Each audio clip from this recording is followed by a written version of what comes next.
Amen.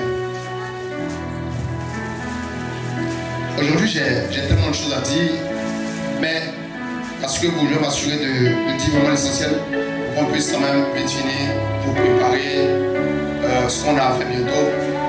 Parce que bientôt, dis avec moi, c'est Eden. C'est Eden. 2024. 2024. Tu vas faire de belles et de grandes choses. Mais je vais te dire Eden et puis voilà. Il y en a qui n'existent même pas un sourire. Vous êtes étranges. Oui. Il y a des gens qui sont étranges. Oui. Amen. Voilà, je crois vraiment mon cœur que Dieu va s'évertuer à faire de belles et de grandes choses qui vont nous permettre de pouvoir passer à notre état. Voilà, je pense que je vous ai expliqué et parlé plusieurs fois ici de la loi de la saison. Amen. Et nous sommes tellement en train de mouver dans cette direction que Dieu s'apprête à encore faire de plus grandes choses. Amen. Et pour moi, c'est comme un carrefour. On va partir et on va emprunter un nouveau virage qui va nous permettre d'être encore plus excellents au nom puissant de Jésus. Écoute, quand je parle de ce virage, je suis en train de parler forcément d'une autre tournure pour l'œuvre. Oui, je pense à ça bien sûr, mais encore plus intérieurement, je pense clairement parce que ta vie va prendre une autre tournure. Et c'est mon désir le plus grand. Amen. Quand l'apôtre Paul pouvait dire, en fait, vous êtes la lettre, ma plus grande lettre en fait. Amen. Et donc, le plus grand témoignage, c'est pas quelqu'un qui a marché. Le plus grand témoignage, c'est une vie qui s'est donnée à Christ sans productivité, qui est devenue productive. Amen. Et je vous ai dit ça plusieurs fois ici. On n'acceptera pas que vos vies soient sans productivité au nom puissant de Jésus. Amen. Il faudrait que le dehors témoigne que tu as rencontré un Dieu qui a bouleversé, changé ta vie. Jésus ne changeait pas que les vies dans la Bible. Hein. Jésus change encore les vies. Il n'a pas changé, il est toujours le même. Amen. Tu vois, moi, souvent quand je prends ma Bible et que je mets la ligne comme ça, je m'arrête, je dis, Dieu est bon. Tu vois, quand je vois la bonté de Dieu envers Abraham, je dis, Dieu sera aussi bon pour moi. Il est aussi bonté pour moi. Quand je vois la fidélité de Dieu envers Job, je dis, Dieu sera aussi fidèle pour moi. Amen. Et chaque jour, prenons sur nous ces pensées afin qu'on puisse progresser avec le Seigneur, le Christ, au nom puissant de Jésus. Amen. Ça fait déjà la 7e séance que je suis en train de parler de gagnant d'âme. Aujourd'hui sera encore un des jours les plus bénis. J'aimerais que, ou je te conseillerais de prendre la peine de vraiment noter ou d'enregistrer. Il y a pour des personnes, ça sera la prédication de leur vie. Moi, ça sera ma meilleure prédication aujourd'hui. Voilà. Oui, souvent quand je dis ça comme ça, samedi après samedi, je se demande, mais en ce moment-là, quelle est sa meilleure prédication? Je vous ai dit ici une fois, le langage de Dieu, c'est de gloire en gloire. Yes. Quand Dieu est vraiment avec toi, ce qu'il a fait hier n'est rien comparé à ce qu'il va faire demain. Donc, si samedi passé, tu as trouvé, tu as été béni par la prédication, ce samedi encore, tu seras encore plus béni. Comprends quand ils vont te demander, ah, mais quelle est ta meilleure prédication? Tu ne sauras pas quoi dire. Parce que chaque prédication apporte une particularité. Et fait de ta vie comme le manteau de Joseph. Tu vois, c'est une tunique à plusieurs couleurs. Dans un alliage de bonne prédication. Amen. D'accord, je vais commencer très rapidement aujourd'hui. On va aller dans Apocalypse chapitre 12, le verset 10 au verset 12e. On va lire Actes chapitre 1, verset 4 au verset 8e. Je veux le moins de mouvements possible dans la salle.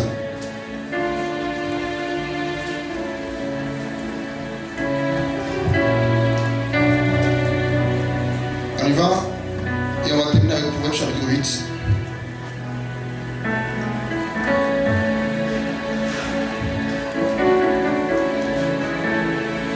Apocalypse, le chapitre 12, le verset 10. Amen. Et j'entendis dans les cieux une voix forte qui disait. Et moi j'ai entendu dans les cieux une voix forte qui disait. Maintenant le salut est arrivé. Tu es les mineurs? Voilà. Donc on y va. Maintenant le salut est arrivé. Maintenant le salut est arrivé.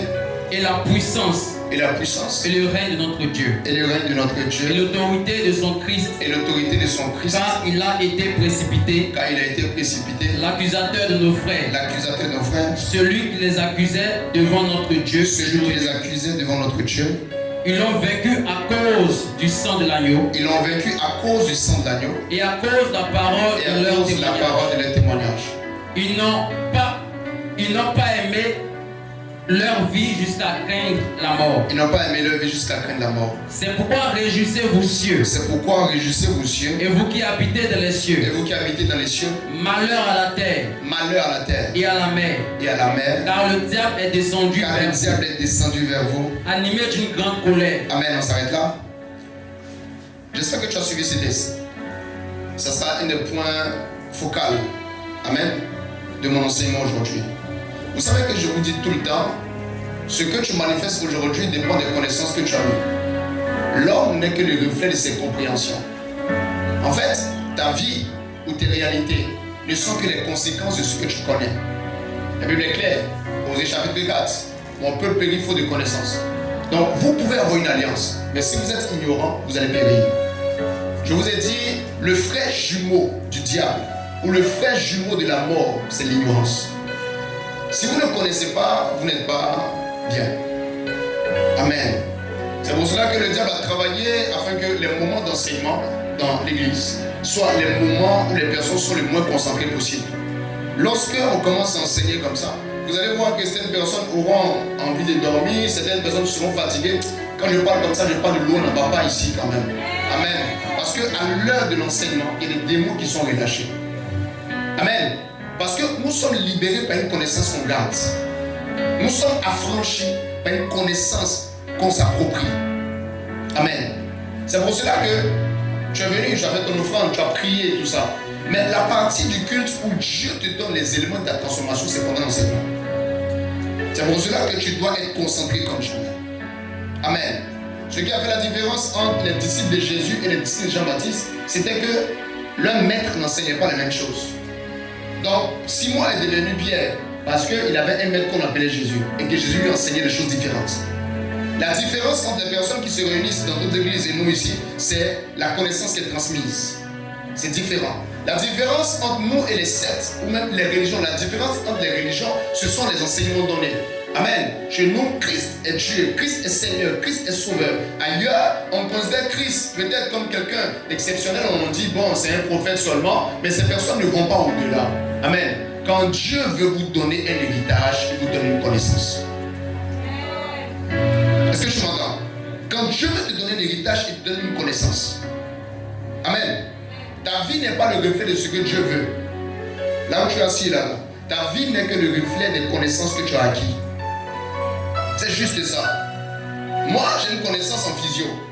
J'ai une connaissance en endocrinologie.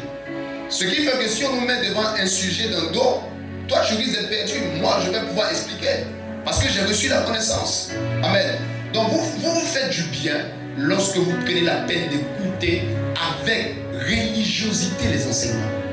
À l'heure, à cette heure, toute personne qui voudra te distraire est l'allié sûr du diable pour occulter ta destinée. Actuellement, là, pendant qu'on vient de commencer, tout sommeil qui viendra est l'allié sûr du diable pour te détruire. Mais ça ne marchera pas au nom puissant de Jésus. Ton amen me gêne, s'il te plaît. Amen. Tu sais pourquoi est-ce que quand je dois venir t'enseigner, je m'assure à te donner la nourriture de qualité? C'est parce que tu es une personne de qualité. Et parce que Dieu a une histoire dans laquelle il se trouve avec ta personne. Yes. Ce soir, la personne la plus privilégiée, ce n'est pas ton voisin, c'est toi. Yes. Parce que tu es à la bonne heure et au bon moment. Amen. Je sens une onction prophétique. Viens devant. Je sens quelque chose de bien. Et je sais que il y a des barrières qui vont tomber ce soir dans les esprits au nom puissant de Jésus. Yes. Quelqu'un dit Amen bien. Amen. Alors, rapidement, tu vas lire Actes chapitre 1, verset 4 au verset 8e. Écoute bien les tests. Vous savez que si tu n'écoutes pas les tests, tu ne peux pas comprendre.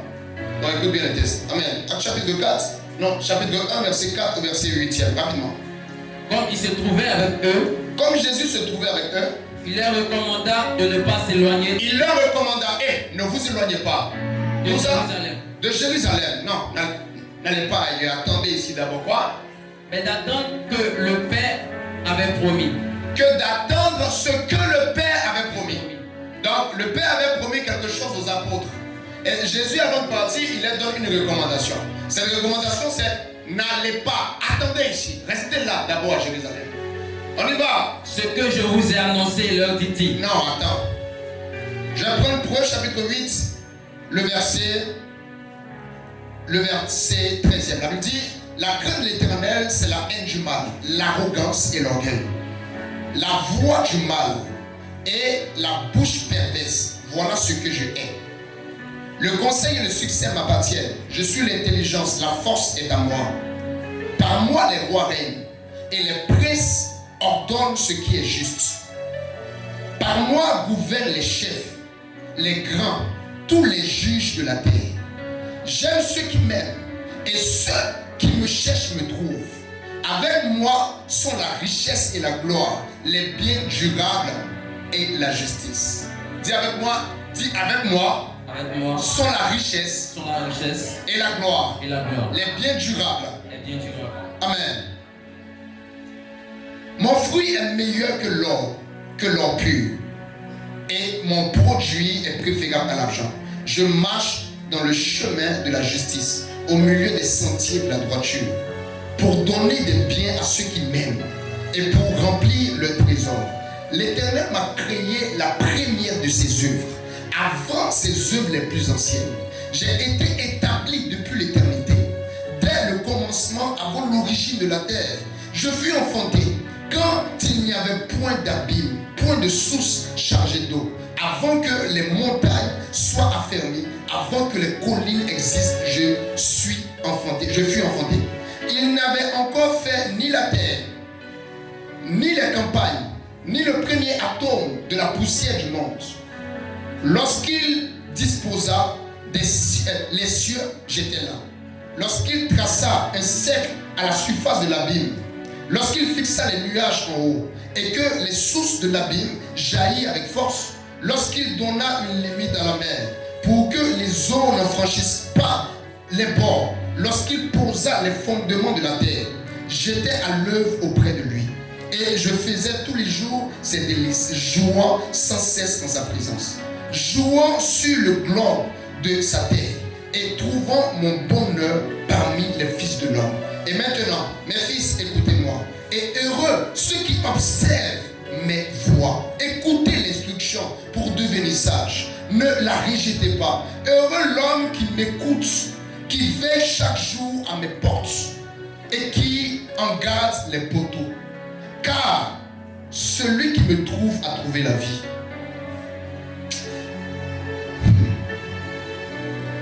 Et il obtient la faveur de l'Éternel. Mais celui qui pêche contre moi nuit à son âme. Tous ceux qui me haïssent aiment la mort.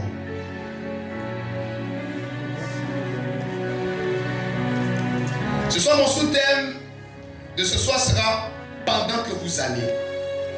Gagneur d'âme, pendant que vous allez. Je pense que la dernière fois, j'avais enseigné sur le poids de la gloire.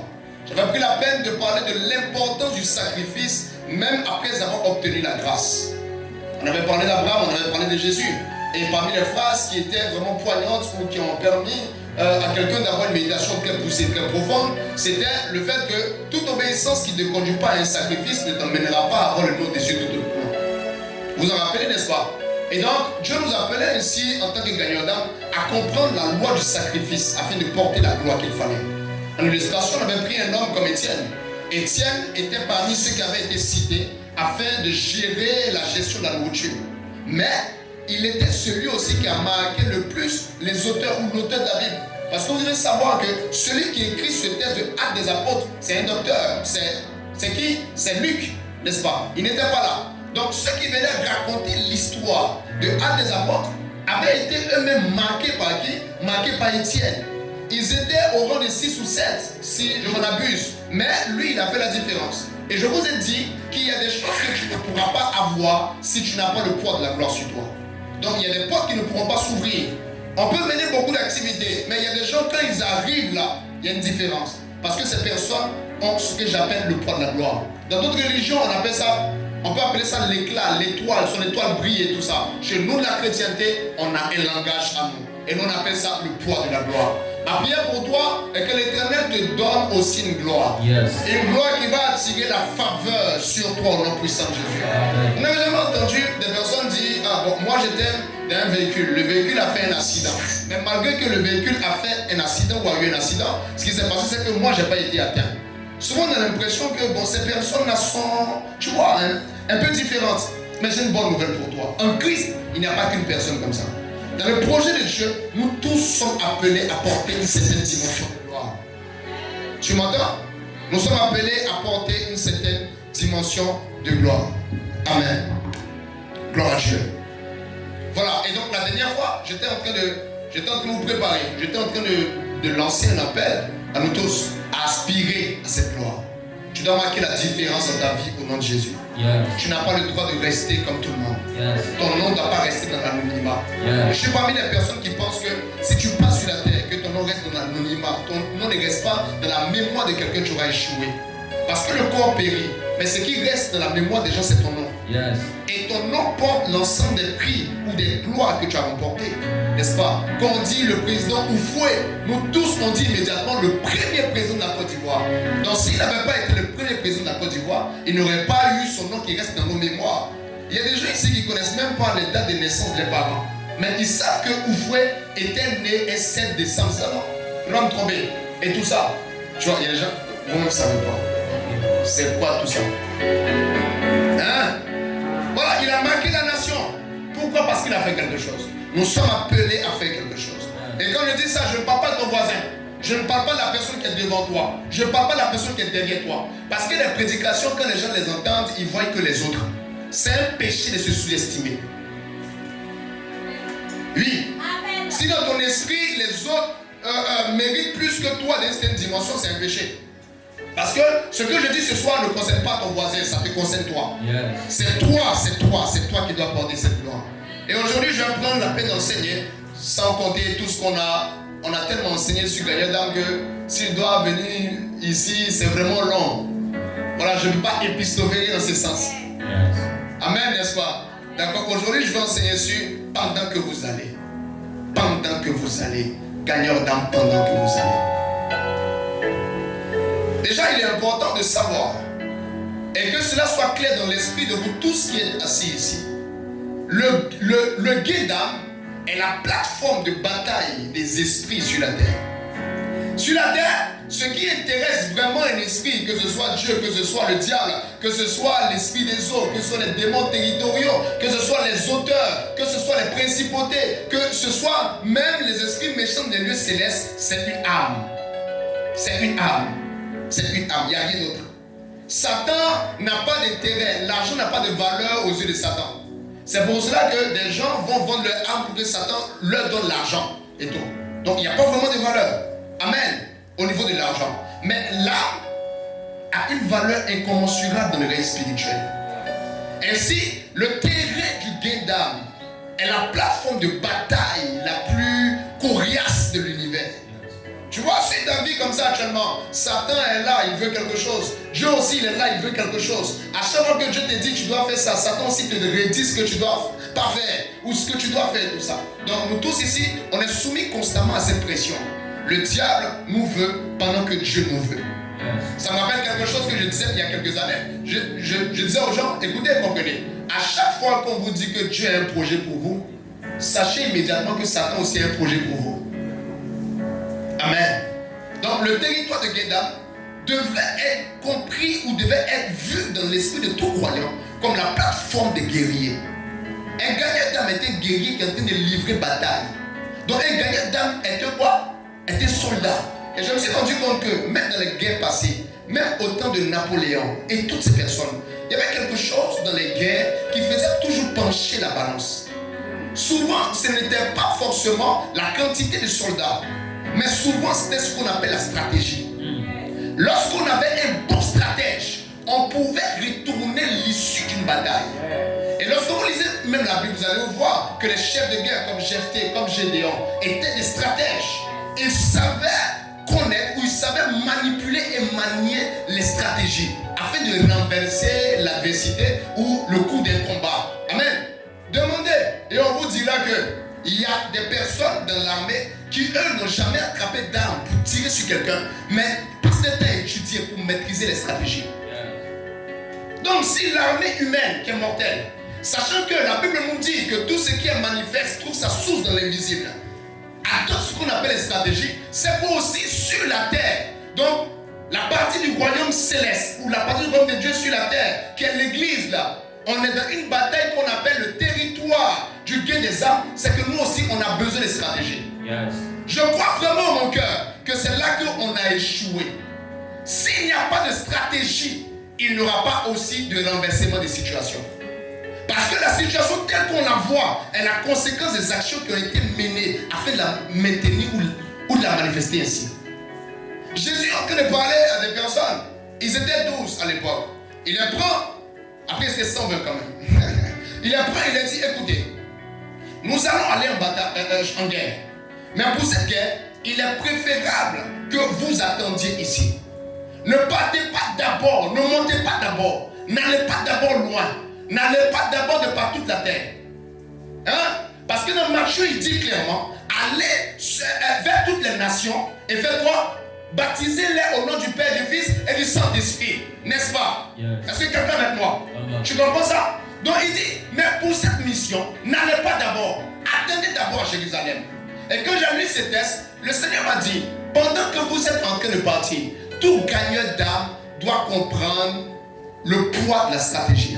Et moi, de mon langage, moi le Seigneur, ce qui me permet d'établir la stratégie s'appelle la sagesse. Yes. Pendant que vous êtes en train de partir, il est important que vous compreniez le poids de la sagesse et l'importance de la sagesse. Si vous n'êtes pas sage, vous allez finir avec beaucoup de frustration et avec vos noms qui restent dans l'oubli. La sagesse est l'épée qui permet aux soldats chrétiens de renverser les batailles. Lorsqu'on a lu le proverbe tout à l'heure, la Bible nous dit c'est par la sagesse que les rois règnent. Et c'est par la sagesse que les princes même gouvernent. Yeah. Si nous sommes les fils de Dieu, donc nous sommes les princes d'en haut. Les princes d'en haut ne peuvent pas établir les bases du royaume de Dieu dans l'humanité sans la sagesse. Il y a des personnes qui ont donné aujourd'hui une image à l'église de par les attitudes parce que ces personnes ont manqué de sagesse. Je crois vraiment en mon cœur que les leaders d'église n'allaient pas coucher avec les fidèles de l'église s'ils avaient de la sagesse. Je crois vraiment en mon esprit qu'il y a certaines personnes qui n'allaient pas arrêter d'aller à l'école s'ils avaient de la sagesse. Je crois vraiment en mon cœur que même la nation telle qu'elle est, lorsqu'on prend les années comme les années 2000, et qu'on nous dit que la nation était envahie de veillers et de serviteurs de Dieu, on ne pouvait pas avoir un tel renversement de situation s'il y avait la sagesse. Yeah. On ne pouvait pas ou on n'allait pas avoir une fille qui tombe enceinte au sein de l'église pendant qu'elle est responsable, hein, s'il y avait la sagesse. Yes. Écoutez et comprenez. Cette bataille en tant que gagneur d'âme ne consiste pas seulement dans le fait de se lever et prier. Parce que si vous criez beaucoup, mais vous n'avez pas de sagesse, vous n'aurez pas de chaise sur laquelle vous asseoir, excusez-moi. Le diable a réussi même à triompher de cette personne qui avait beaucoup de zèle. Tu lui demandes, mais pourquoi aujourd'hui tu es comme ça? Pourquoi aujourd'hui tu n'arrives plus à aimer Dieu, à prier? Pourquoi aujourd'hui tu n'arrives plus à démontrer le même zèle que tu avais les années passées? Cette personne-là te répondra toujours, moi j'étais un grand évangéliste. Moi-même je partais partout. Moi là que tu vois là ici là, tu me donnes comme ça. Avant j'étais, comment on appelle ça même? Le mot là, servant de messe. Avant moi que tu vois là, je lisais toute la Bible. Moi avant que tu vois là, je connaissais Matthieu, Marc, Luc, Apocalypse et tout ça. Je suis encore à me dire. Donc ces personnes se sont retrouvées dans une vie de rétrograde parce que ces personnes ont manqué de sagesse. Lorsque le diable vient vers vous, le diable ne vient jamais de face si vous avez remarqué. Le diable viendra toujours déguisé. Parce que le diable, on l'appelle malin parce que sa sagesse est pervertie. Donc même le diable qu'on appelle Lucifer, pour détruire une vie, il a besoin d'avoir une sagesse. Quelle est la raison pour laquelle le royaume des ténèbres est aussi puissant? Sagesse. Quelle est la raison pour laquelle Satan arrive à autant détruire la terre et les hommes? Sagesse. Satan sait que s'il veut avoir une fille qui a de bonnes intentions et que la fille est pauvre, il faut envoyer l'argent. C'est la raison pour laquelle Satan n'attaque pas tout le monde de la même manière. Satan sait que toi, c'est pas l'argent qui peut te faire tomber, mais c'est une femme. Satan sait que l'autre, c'est pas une femme, mais c'est l'argent. Il sait que l'autre, pour pouvoir embrouiller la personne, il a besoin de pervertir son entourage. Il y a des gens qui sont retrouvés dans des endroits, eux-mêmes, ils ne savent pas qu'ils étaient dans les endroits là. Pourquoi? Satan a utilisé la sagesse. Mais perverti. Est-ce que tu vois ce que je dis? La sagesse est l'élément de de construction. On ne peut pas avoir de bâtisse sans sagesse. C'est impossible. Alors vous qui êtes en train de m'écouter, qui êtes en train de dire, oh non, moi je veux tel rêve, moi ma vie doit être comme ça, moi je dois arriver à faire des choses comme ça. La sagesse va t'apprendre que quand tu veux une couronne, il faut avoir aussi le cœur pour payer le prix pour la couronne. Yes. Il y a des gens qui disent, oh moi je vais avoir le bac, moi je vais avoir la licence, moi je vais avoir le doctorat. La sagesse va t'apprendre à t'asseoir pour étudier. Quand tu veux dire, moi là, que tu vois, je vais être un grand prophète, je vais être un grand homme de Dieu, la sagesse va te dire, écoute bien, va commencer à jeûner, va commencer à méditer, va commencer à rechercher le fruit de l'esprit. Yes. C'est la sagesse. Donc qu'est-ce que la sagesse fait? La sagesse vient te montrer le chemin qui te conduira à la gloire que tu désires. Et ce qui manque à beaucoup de chrétiens de la génération, c'est pas la prière, c'est la sagesse. Parce que même le fait de prier est instruit par la sagesse. Yeah. La sagesse te dira que si tu ne pries pas, Satan pourra s'approcher et te détruire. Yes. C'est la sagesse. Il y a des personnes qui ont brisé des relations par manque de sagesse. Il n'y a pas autre chose. La sagesse. Il y a des gens aujourd'hui qui ont beaucoup de regrets parce qu'ils n'ont pas la sagesse. C'est tout. Il n'y a vraiment pas autre chose. Et en termes de sagesse, vous devez savoir qu'il y a deux types de sagesse. Il y a la sagesse humaine et il y a la sagesse divine. Pour me limiter à là quand même. Je veux me circonscrire dans un cadre. Amen. La sagesse humaine et la sagesse divine. La différence entre la sagesse humaine et la sagesse divine, là encore je ne vais pas vraiment entrer. Parce que je pense que bientôt, je vais prendre la peine de parler. Quand on va finir Gagnoda, je vais en parler de la sagesse. Vraiment d'une dimension très profonde. Amen. Donc il y a la sagesse humaine et la sagesse divine. Je ne veux pas en fait aller trop vite. Amen, non? La sagesse divine et la sagesse humaine. La sagesse humaine, vous devez savoir qu'elle est limitée. Parce que la puissance de la sagesse dépend de la puissance de celui qui l'a formée. Lorsqu'on lit la Bible ici, Dieu stipule quelque chose.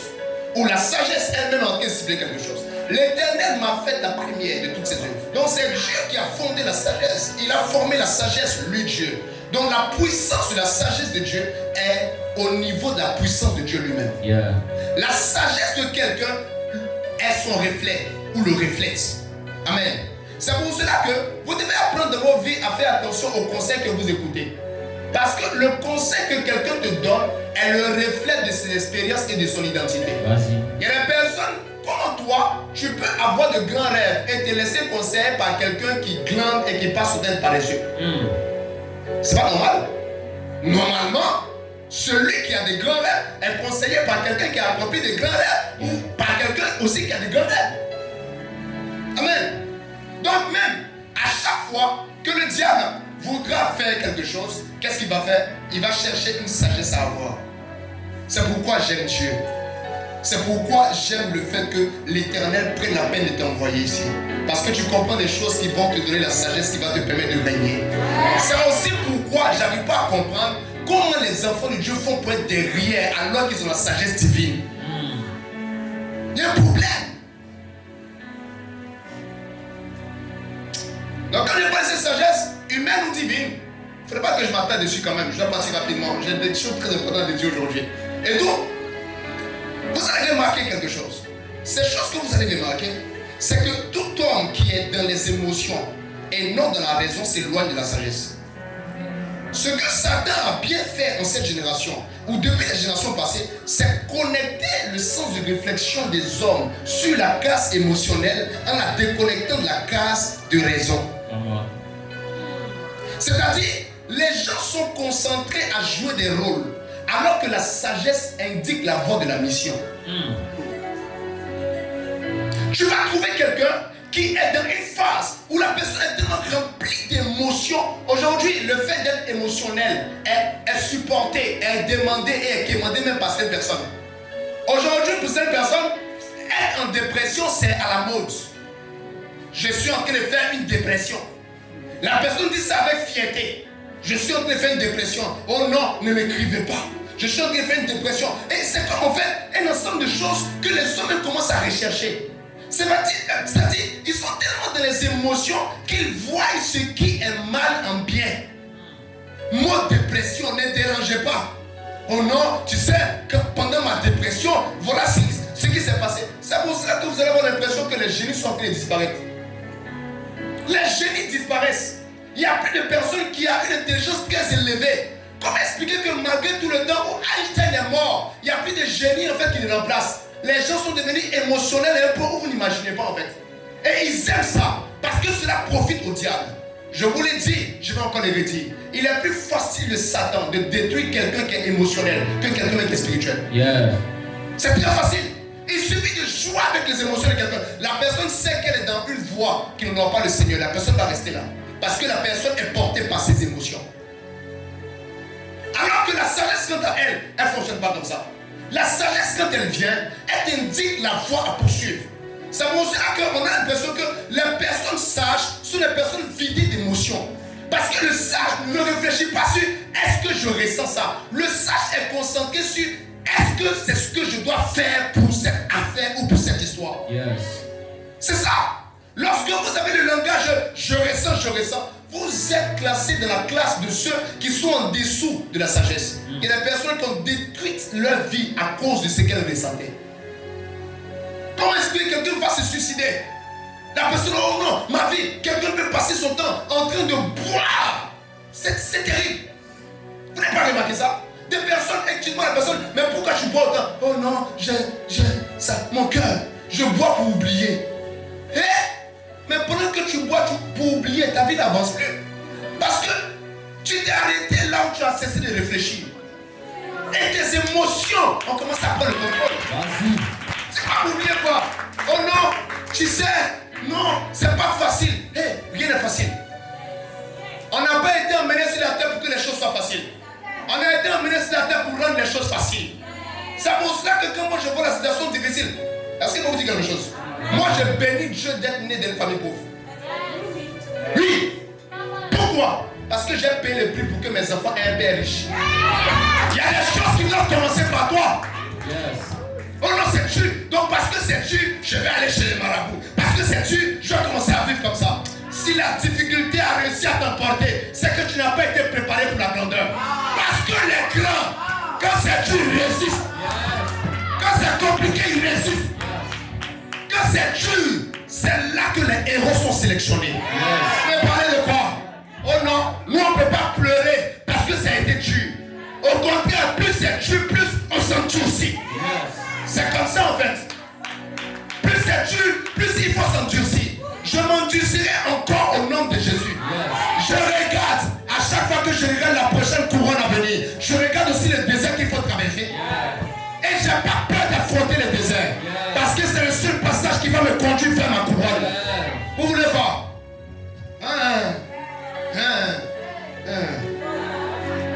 Oh non, oh non. Oh non quoi? Oh non, mon papa ne me donne pas assez d'argent. Oh non, la vie est dure. Si la vie est dure que Dieu t'envoie en Côte d'Ivoire, c'est parce que cette nation ou la divinité de cette nation n'est pas assez dure pour pouvoir t'emporter. C'est parce que Dieu ne réfléchit pas avec ton d'une famille. La famille dans laquelle je nais était la bonne famille. Je ne sais pas tromper.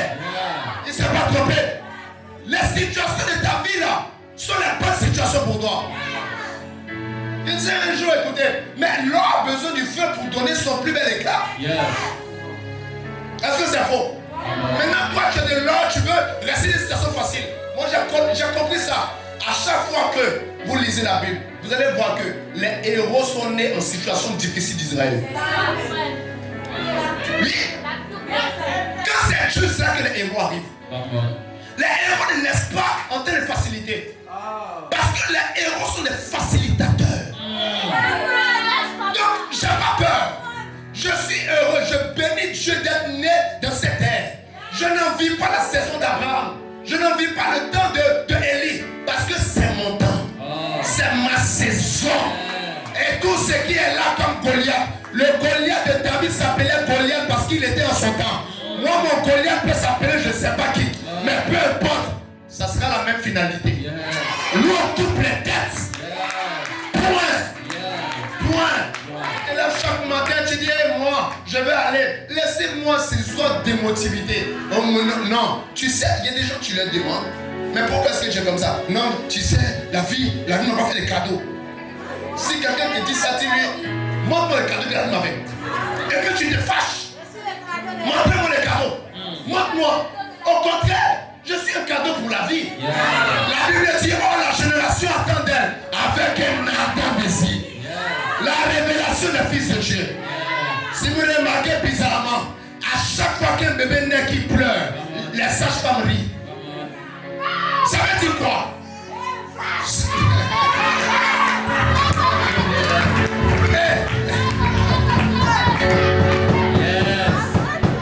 Ça veut dire tout ce que tu arrives à faire avec difficulté produit de la joie dans ton atmosphère. Parlez de quoi? Non, arrêtez-moi ce langage-là. Oh non, ça fait 3 fois échoué, on s'en fout. Tant que tu peux encore respirer, tu peux encore aller. Oh non, ça fait 17 fois. Regardez comment c'est chi, ça chi, un instant triste. Feu sur toi, feu sur ton esprit, feu sur ta tête, feu sur ton cœur. Que le feu du Seigneur te détruise au nom de Jésus. Vous me racontez quoi? Vous me racontez quoi? Quelle est cette génération-là? Génération laissée pour compte au diable. Satan, oh non, tu sais, non, je sais. Et puis ça m'énerve à un niveau que tu n'imagines pas. Ça m'énerve à un niveau que tu n'imagines pas. Oh non, je sais que ce que je fais, c'est pas bon, mais c'est la vie.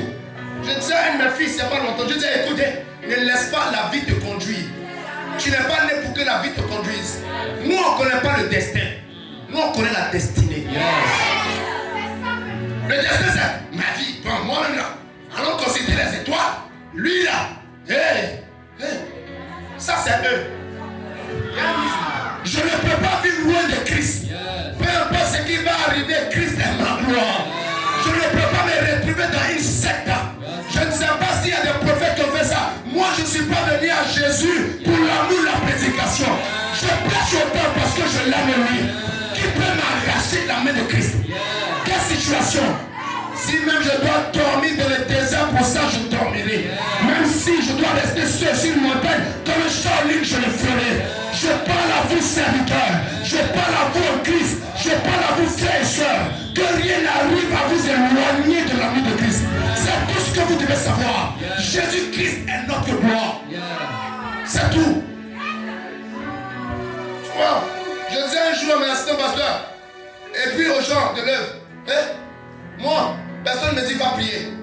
Moi, je ne prie pas parce que je dois prier pour le ministère. Je prie parce que la prière est comme une drogue.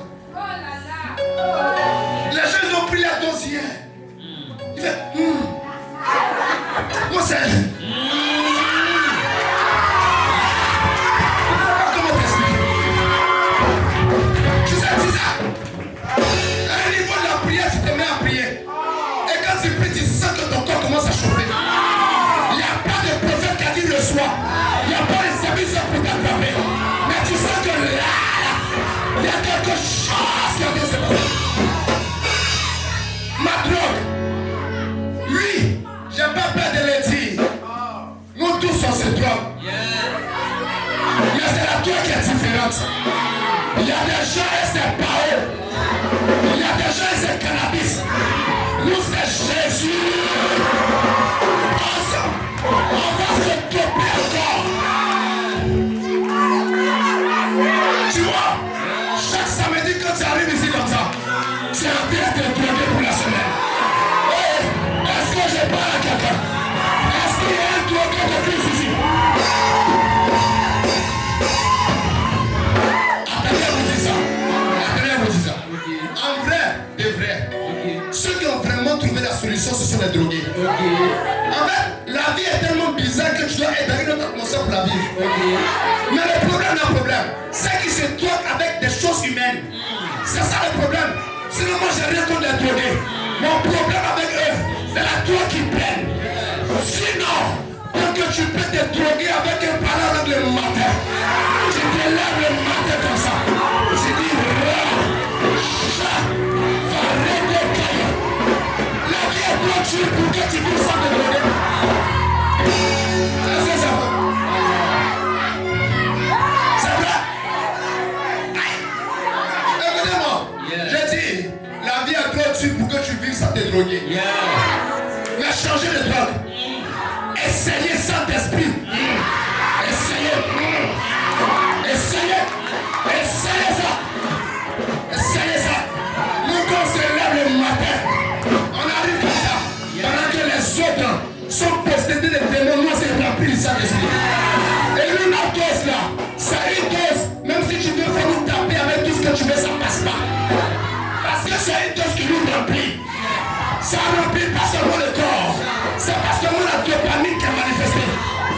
mon âme, mon esprit, et puis même mon corps.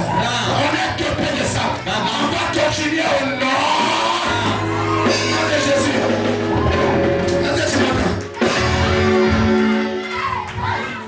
La Bible dit dans Isaïe, Dieu crée la difficulté.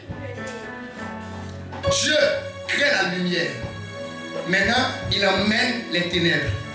La raison est toute simple. La lumière, quelle valeur sans ténèbres? Dites-moi celui qui allume une torche en plein midi. Pour que tu puisses éclairer, il y a besoin de difficultés. C'est ça.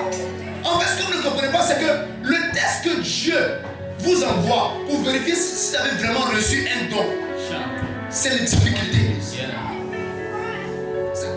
Suivez-moi, on est tout le temps dans la stratégie. On dit, ceux-là, ils ne savent pas ce qu'ils font. Les pasteurs sont les voleurs. Ils sont comme ça. Les gens, ils sont bêtes, ils vont à l'église comme ça tous les jours.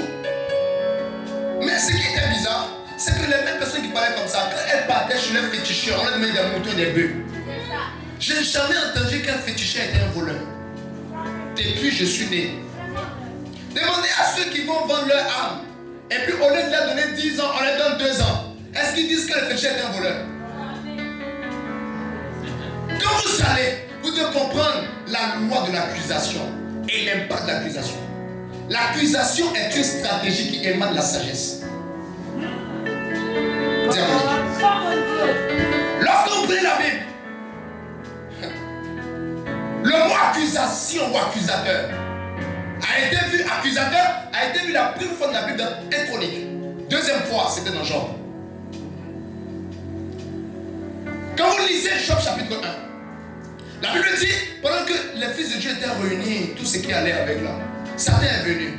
Satan est traduit par 3 mots. Adversaire, opposant et quoi? Accusateur. Quand vous venez ici dans l'Apocalypse, on dit l'accusateur des frères. Il y a une puissance de l'accusation. Satan dit à Dieu, d'abord, Job est là, Satan passe. Dieu appelle Satan, il dit, est-ce que tu as vu mon serviteur Job? Est-ce que tu l'as vu? Satan lui a dit, c'est parce que tu lui as donné ça, qu'aujourd'hui il est intègre. Dieu n'était pas en train de vanter les richesses de Job. Il était en train de vanter l'intégrité de Job. Donc Dieu était en train de vanter ce qui était intérieur à Job. Mais Satan, il dit ce qui est extérieur. Et il dit à Dieu, c'est parce que tu lui as donné ça. Donc il accusait ainsi Job. Mais quand il accusait Job, l'objectif était quoi? Il poursuit, il dit, écoute, il faut lui arracher. Tu vas voir s'il ne va pas te maudire. L'objectif de l'accusation n'est pas de détruire tout ce que tu as. C'est d'éteindre ce qui fait ta force en toi. On appelle l'accusateur des frères. Parce que quoi? À chaque fois qu'un frère est levé, le diable va emmener des accusations pour que le frère commence à perdre ce qui fait sa force à l'intérieur. C'est la puissance mystique de l'accusation. Rappelez-vous, lorsqu'on vient et qu'on t'accuse d'être orgueilleux, même quand tu ne l'es pas, tu commences à douter même de ta fermeté. Quand on commence à dire beaucoup de choses sur toi, tu ne sais pas, mais les choses que tu faisais facilement, tu n'arrives plus à les faire. Quand on commence à te traiter de mauvais frères ou de mauvaises sœurs, l'objectif autour de l'accusateur n'est pas de prouver que tu as fait ou tu n'as pas fait. C'est de réussir à toucher ton équilibre intérieur. Remarquez, à chaque fois qu'une église commence à monter, des voix commencent à se lever.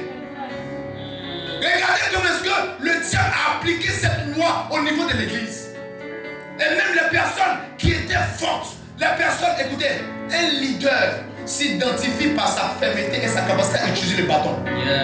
Quand l'accusateur veut commencer à accuser, il vient, oh, il est orgueilleux. Oh non, il est comme ça. Oh non, cette personne est comme ça. Oh non, cette personne. Que ce soit vrai ou faux, l'accusation a toujours un impact intérieur en toi. Et le Seigneur m'a dit, dis-le, pendant qu'ils sont en train de partir, ils doivent faire attention à la puissance de l'accusation. C'est que bizarrement, dès que tu es là, on commence à raconter du n'importe quoi sur toi, tu sais pas. On vient, on dit des choses comme ça. Oh non, il est dans secte. Oh non, il est comme ça. Et ceux qui sont fermes moralement, émotionnellement, commence à faire des bêtises. Parce que dans la loi, quand Satan t'accuse de quelque chose que tu n'as pas fait, c'est de réussir à t'emmener à faire la chose. Vous n'avez jamais remarqué? Et bizarrement, les filles qu'on accuse tout le temps au quartier, d'être de mauvaises filles qui couchent avec, même au début quand elles font pas, elles finissent par faire. Parce que l'accusation a une puissance qui conduit et qui oriente. Il y a des personnes dans lesquelles Dieu avait mis une grande force intérieure. Cette force intérieure est en train de s'éteindre. Leurs ailes sont en train de s'éteindre. Pourquoi? Ils ont subi le courroux de l'accusateur. Oh non, tu pries trop. Remarquez, bizarrement quand le diable veut réussir, est-ce qu'il parle à des gens ce soir? Bizarrement quand le diable veut réussir à t'empêcher de prier, il commence à t'accuser de prier trop. À la maison, il y a toutes sortes de bruit. Mais quand toi tu es là, on t'accuse de trop faire du bruit. Alors que ta voix ne dépasse jamais celle de la télé qui est en train de jouer quelque part. Ici, on nous accuse, nous en tant qu'église, de faire la nuisance sonore. Alors qu'il y a des maquis partout. On ne parle pas de ça. C'est l'accusation. Donc maintenant, quand les gens arrivent à l'église comme ça, au lieu de parler avec force, au lieu même de mettre des appareils, est-ce que vous savez qu'à chaque fois que Dieu te touche, il veut toucher ta zone? C'est pourquoi il dit à un gars, Pierre dit à un gars, il dit écoute non Paul, il dit toi et ta famille vous serez sauvés. Lorsqu'on prêche comme ça, des gens aux alentours entendent. Ils entendent cette prédication. Est-ce qu'ils n'entendent pas? Il y a des gens là-bas qui écoutent. Mais quand on nous accuse, et quand on vient maintenant, on dit doucement, doucement, doucement. Le pasteur qu'on accuse d'être orgueilleux devient quelqu'un maintenant qui laisse n'importe quoi se faire. Il ne peut plus parler avec fermeté. Pourquoi? Il va dire, est-ce que c'est pas vrai? Est-ce qu'il n'y a pas quelque chose dedans? Parce que l'accusation vient troubler ton équilibre au fond de toi. Est-ce que si je fais ça, ils ne vont pas dire ça? Est-ce que si je pars comme ça, ils ne vont pas encore dire que c'est ce que je suis en train de faire? Et une chose que le Seigneur m'a dit, écoute, le diable accuse l'église. Si vous remarquez bien, depuis moi, il y a un mot qui est dans la bouche des gens. Quand je le dis, vous allez voir que c'est vrai. Partout sur les réseaux sociaux, vous allez voir que ce mot c'est manipulation. Je l'ai dit, le diable est en train d'envoyer un piège contre l'église afin que ceux qui utilisent ma sagesse aient l'impression qu'ils sont manipulateurs, afin qu'ils ne puissent plus utiliser la sagesse. La Bible dit que Dieu a fait la sagesse la première de ses œuvres. Lorsque vous lisez aussi 1 Corinthiens, chapitre 12, on commence à énumérer les dons spirituels qui sont faits pour l'utilité commune. On commence toujours par le don de sagesse. À chaque fois que Dieu veut établir une œuvre, il veut élever quelqu'un. Le premier langage qu'il a de formation, ce n'est pas la prière, c'est la sagesse. Nommez-moi un seul leader qui n'est pas sage. La sagesse de l'église, c'est d'amener les gens à avoir un langage de quoi? De sacrifice. La sagesse de l'église, c'est d'amener les gens à être habitués à la présence et à la personne de Dieu. Remarquez comment est-ce qu'aujourd'hui, les gens ont refusé de rendre les cultes longs. Parce qu'ils se disent, dans leur église, on dure trop. Donc les gens passent 1 heure à l'église chaque semaine. C'est dans 24 heures, 24 fois 7. En seulement 1 heure, ils ne sont plus habitués à Dieu. Parce que l'habitude, c'est ce que tu fais régulièrement. Les gens, s'ils ne peuvent pas passer plus d'1 heure de culte avec eux, comment est-ce qu'ils seront habitués à faire 1 heure de prière à la maison? Oh non, l'église, les gens tuent là-bas. De l'église, on prie trop. Et les leaders aussi ne comprennent pas la loi de l'accusation. Et ça se dit, bon d'accord, on va commencer à diminuer. Ça ne sont pas les leaders selon Christ.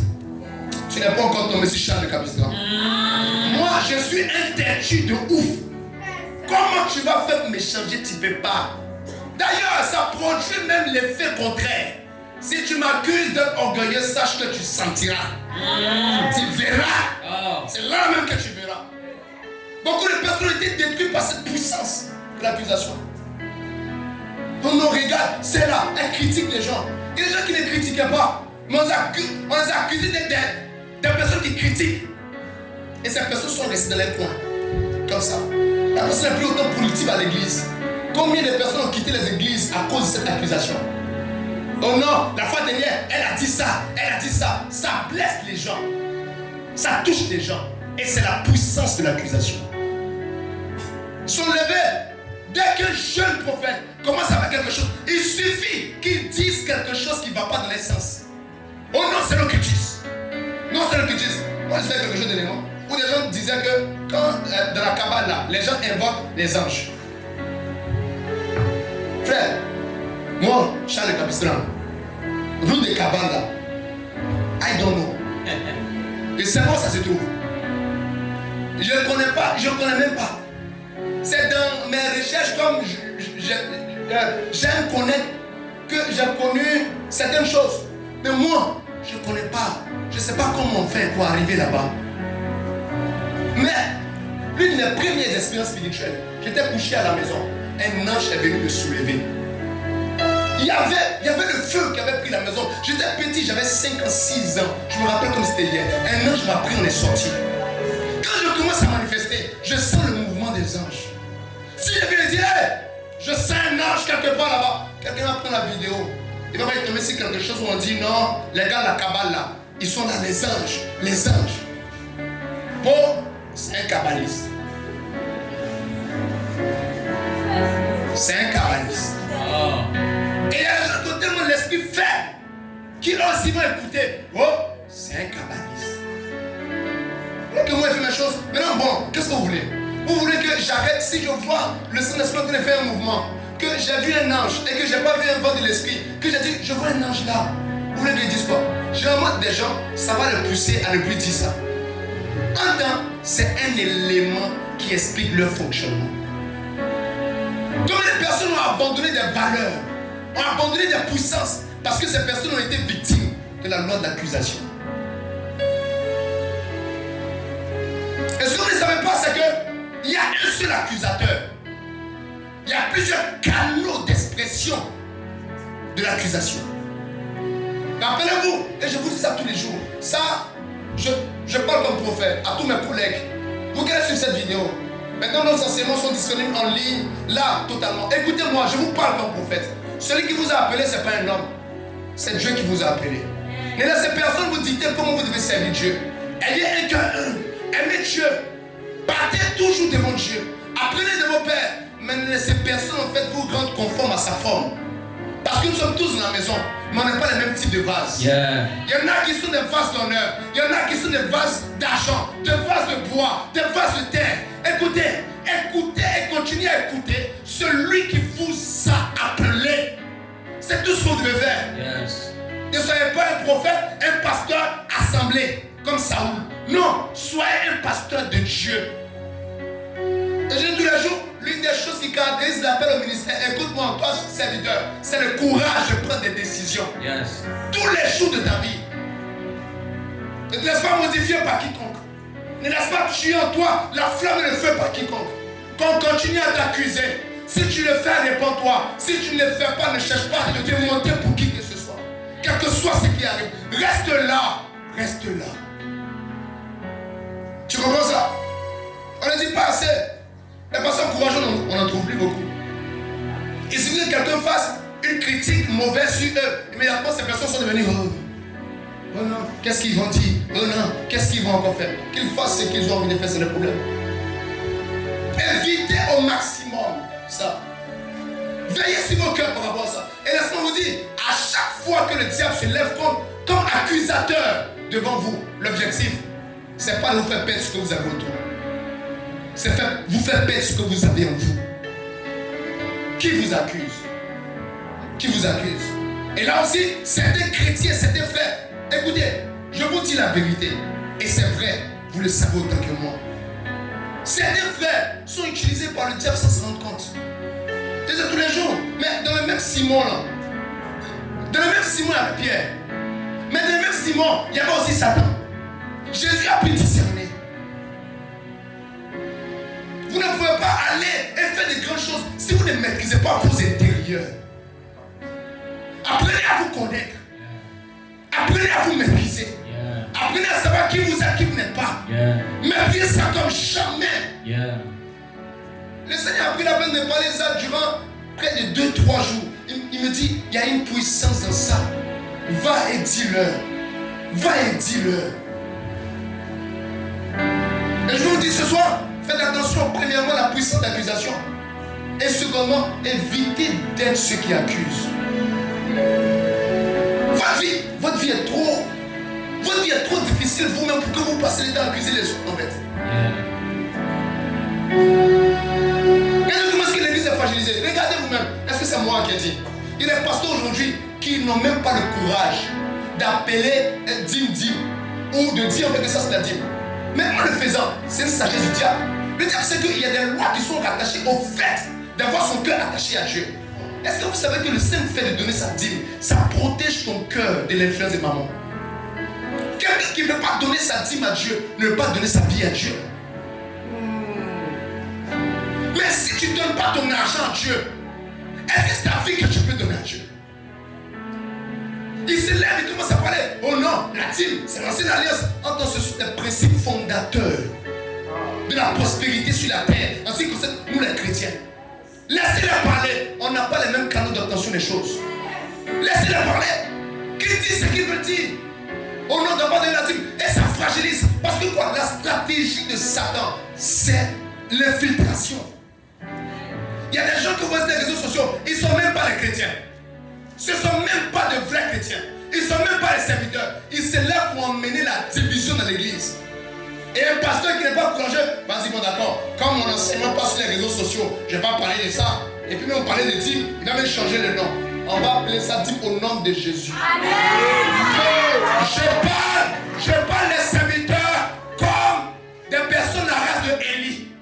Ceux qui savent s'arrêter et dire à Israël, voici la vraie vérité qu'elle a. Un serviteur qui ne peut pas assumer et dire la vérité n'est pas un vrai serviteur de Dieu. Un gagnant d'âme qui ne peut pas soutenir et dire la vérité n'est pas un vrai gagnant d'âme. À mon gosse, au nom de Tom et Plutôt, il y a des gens qui ont honte. On arrive à la prière ici. Toi, tu as ton besoin, tu es en train de prier. Tu regardes à côté de toi. Mon ami, vas-y, toujours, mais il prie trop. Pourquoi tu pries trop comme ça? Aïe. Quand on essaie là, on éteint le même liquide amniotique. Même si on éteint le même liquide amniotique là, est-ce qu'on a poussé les mêmes cris? Quand je mange, ça tombe dans ton ventre. Faites attention à cette loi d'accusation. Disait non, pardonne, bon, vraiment, il y a une prophétesse là, c'est elle qui a dit. Tu me connais. Moi, je n'écoute pas. Dans ma vie là, je n'écoute pas. Qui t'explique? C'est-à-dire, je ne suis pas des gens qui aiment entendre tout ce qu'on dit de mal d'eux. Ah, et c'est que Dieu veut parler à quelqu'un. Si vous voulez aller loin, ne cherchez pas à savoir qui dit du mal de vous. Voici une loi. Si Dieu juge que quelqu'un est en train de dire quelque chose qui va vous porter préjudice demain, il va vous le révéler. Moi, je n'ai pas besoin que quelqu'un me dise non, je sais. Je monte une vision, je fais un songe. Je sais. Immédiatement, en ce moment, je prends mes précautions. Mais toute personne qui prête ses oreilles à tout le mal qu'on dit de lui, prête son âme à la ruine. Parce que tu vas sortir avec des mondes de confiance, des blessures, des questionnements, des choses bizarres. Vous avez besoin de ce que Dieu dit de vous, point. Le reste des choses, ça importe peu. Oh non, qu'est-ce que telle personne pense de moi? Et même des vérités que vous ne devez pas savoir. Gardez-vous des informations. C'est ce que Jésus disait à ses disciples. Il dit, mais méfiez-vous de l'enseignement des pharisiens. Pourquoi? Les pharisiens disaient des gens qui allaient dans le sens contre ce que Jésus leur disait. Mais vous tombez dans le piège de l'accusation parce que vous êtes tout le temps en train de savoir qu'est-ce que telle personne pense de moi. Telle personne, elle dit quoi? Telle personne, elle pense quoi? Telle personne, hier, elle a dit quoi? Si elle a dit ça dans ton dos, c'est qu'elle n'est pas assez digne pour te le dire en face. C'est tout. Donc ça ne m'intéresse pas du tout. Ça ne m'intéresse pas. Bon, tu avertis, c'est ton problème. Tu diras, c'est ton problème. D'ailleurs, ce n'est pas ta pensée de moi qui valide l'appel de Dieu sur ma vie. Comprenez ça et fuyez ça. Qu'est-ce qu'on n'a pas décidé de témoin de Jéhovah ici? Oh non, ils peuvent, les trucs, ceux-là ils viennent, ils tuent. Jusqu'à présent, ils continuent à durer. Oui, oh non, les témoins de Jéhovah, ils portent des chaussures. Les chaussures, c'est la même chose. Le signe que tu as vraiment reçu ta forme, c'est lorsque tu gardes ta forme malgré l'état de vie. Si un petit vin est parti avec toi, c'est que tu étais encore informe et vide. Est-ce que tu comprends ce que je dis ce soir? Est-ce que tu entends cette prophétie? Parce que là, je te parle par l'esprit. Non, les témoins de Jéhovah, ils arrivent, on fait une vidéo sur eux. Mais ils sont là. Oh non, les sorciers sont pas bons. Jusque-là, ils sont là. Oh non, les marabouts. Actuellement, il y a des marabouts qui sont plus populaires que des pasteurs. Ils ont continué à faire. Maintenant, lui, les marabouts vont afficher. Ils invitent. Oui, ils arrivent, partagent comme ça. Et le tout-puissant, grand marabout, grand féticheur. Et ça marche pas.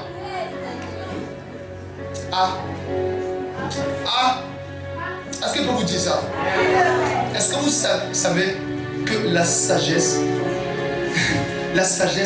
va t'apprendre la loi de la demeure pour porter des fruits?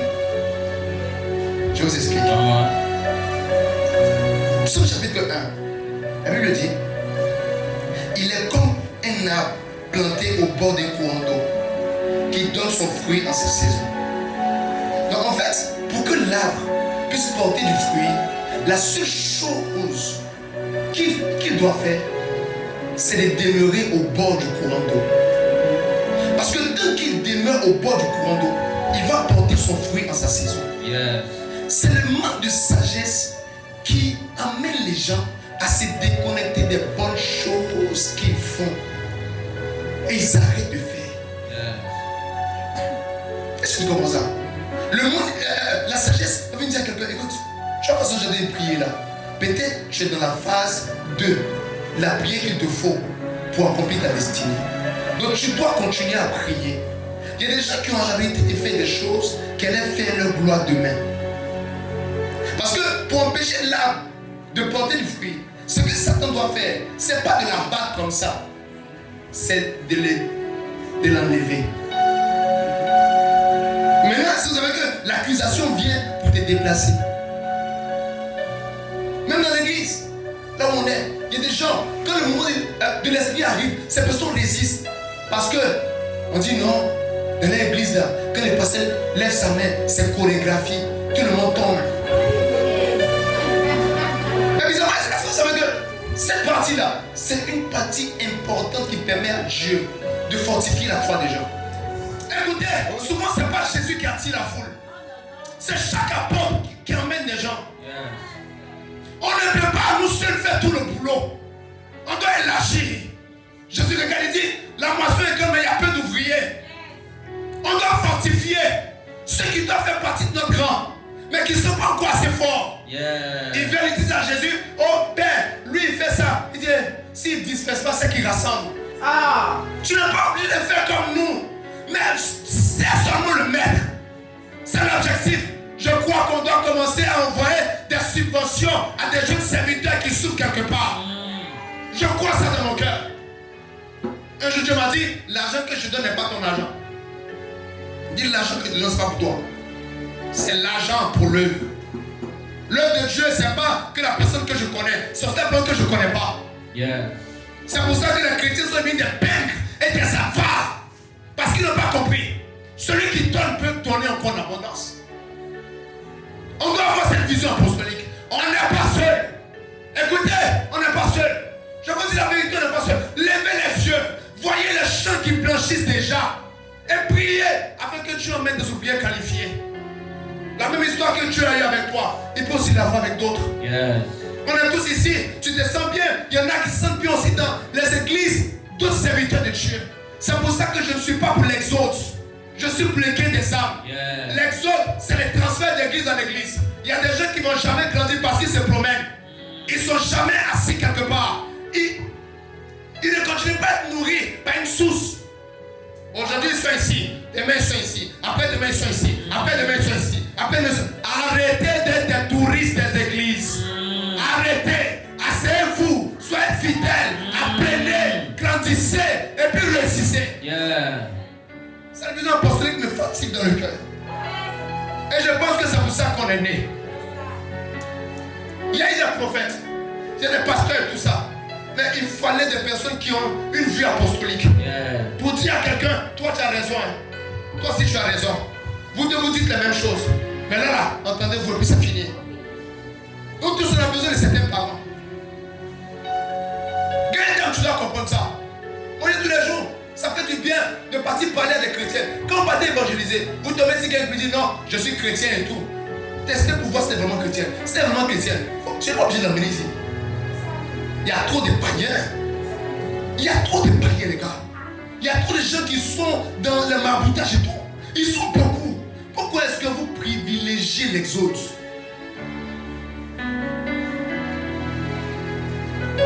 Tel est de Paul, tel d'Apollos. C'est Dieu qui fait croître. Je suis spécial, mais je ne suis pas le seul spécial. Tu m'entends? Je ne suis pas le seul spécial. Il y a des serviteurs qui sont puissants. Les hommes de Dieu quelque part là-bas. Est-ce que vous voyez cette vision apostolique dont je parle? Vous allez voir, quand une dame réussit à comprendre ces choses, c'est Dieu qui emmène les âmes. Le soleil est pâle devant la gloire du règne. Nul ne te voit en gloire. Suscité